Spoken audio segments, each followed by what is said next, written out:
Quick question. Has your zodiac sign ever felt wrong? Like the internet swears you're this bold, dramatic star child, but in real life you're more like a confused potato? Same. And you're not imagining it. There is a cosmic reason behind it. Hi everyone, Namaste. I'm that cosmic guide helping you understand the reactions you can't explain using the stars we were all born under. Today, we are diving into one of the biggest questions people have. What is the difference between Western astrology and Vedic astrology? And why do they sometimes give you different signs? I'm going to explain it in the simplest and the smoothest way possible. Take a deep breath, settle in, and let's start from the beginning. Okay. Imagine you and your friend are both looking at the same exact playground. You're standing on the left side of the playground and your friend is standing on the right side. You both see the same playground, but because you're standing in two different spots, your view looks slightly different. Not wrong, just different. This is basically Western and Vedic astrology. There are two people looking at the same sky but from slightly different positions. That's all. They're not fighting with each other, they're not trying to cancel each other, they're simply seeing the same sky using different methods. Western astrology uses a sky map connected to the seasons. It's tied to spring, summer, autumn, and winter. Whereas Vedic astrology uses a map that is tied to the actual stars in the sky right now. It focuses on the real physical constellations. So, one is a seasonal calendar and the other is a star based calendar, and both calendars are describing the same sky. They just measure it differently. Now, the natural question is that why are these maps not the same? Shouldn't the sky just be the sky and shouldn't everything just line up? Actually, the earth is not a fixed object. It tilts and it slowly wobbles over thousands of years. Imagine a spinning top that leans slightly and slowly shifts its direction. The earth does the same thing. It's called precession. Because of this slow wobble, the stars don't stay in the same exact place relative to the earth forever. Its tiny shifts, but over long periods of time, add up. Western astrology chose to keep the map from thousands of years ago. It keeps the original picture. Whereas Vedic astrology updates the map based on where the stars have drifted to today.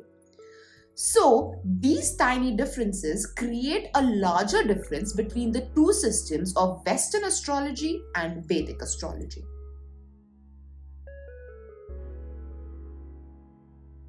We have understood what Western astrology is and what Vedic astrology is. But why does our sun sign change in both these systems? This is where most people get confused. They say, in Western astrology, I'm a Virgo, but in Vedic astrology, I'm a Leo. Why is that? Am I lying to myself? And which one is the real me? The answer is none of this is about right or wrong. It's simply about measurement. If the updated star map places the sun in a slightly earlier position, then yes, your sun sign might shift one sign back in Vedic astrology.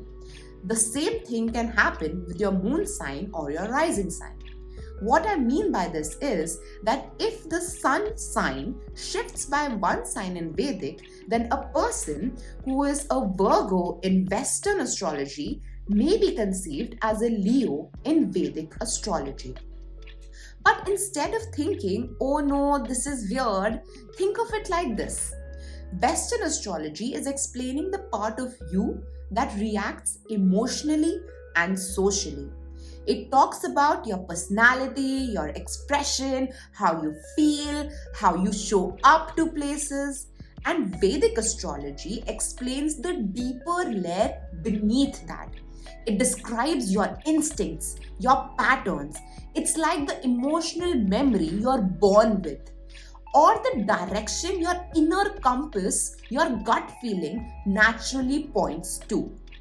So, Western is your outer behavior, and Vedic is like your inner wiring. When you put them together, you get a full picture of yourself.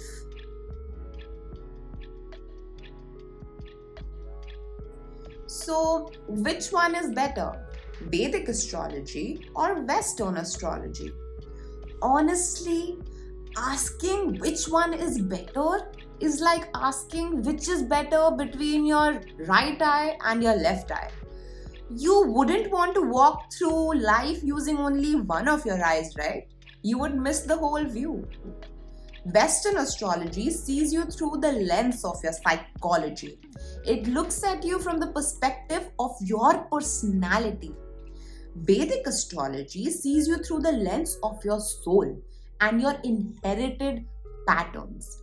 It looks at things like karma, intuition, and the deeper blueprint that you may not even be aware of. When these two institutions are combined, they explain why you have reactions that you cannot explain, why certain people make you instantly uncomfortable, why certain fears feel irrational but very familiar, why sometimes you act differently than the way you feel inside. These are not random behaviors. They come from these two overlapping institutions of astrology. And that is why this channel exists, to help you understand both of these institutions of astrology, Vedic and Western.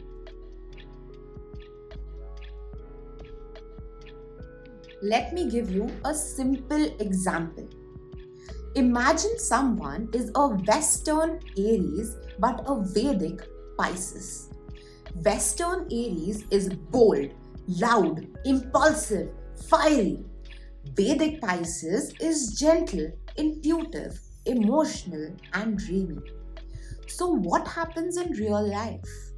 You see a person who wants to be bold but sometimes hesitates. They want to lead, but something inside them feels sensitive. They want to take action, but their intuition sometimes stops them. They are not confused, they are not fake, they are just living with two energies at once. This is what creates those unexplainable reactions, and this channel will decode those reactions for you step by step. So, this was by far the cleanest and the simplest explanation of Vedic versus Western astrology.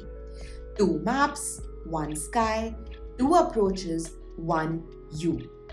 And when you understand both of these approaches, you understand your reactions better, your patterns better, and honestly, your whole self in a much deeper way. We are just getting started, and this journey is going to get more fun, more eye-opening, and way more personal. If you are ready to explore your cosmic blueprint with me, then don't forget to join this channel. Let's now begin to understand ourselves better. Take care, and I'll see you in the next video.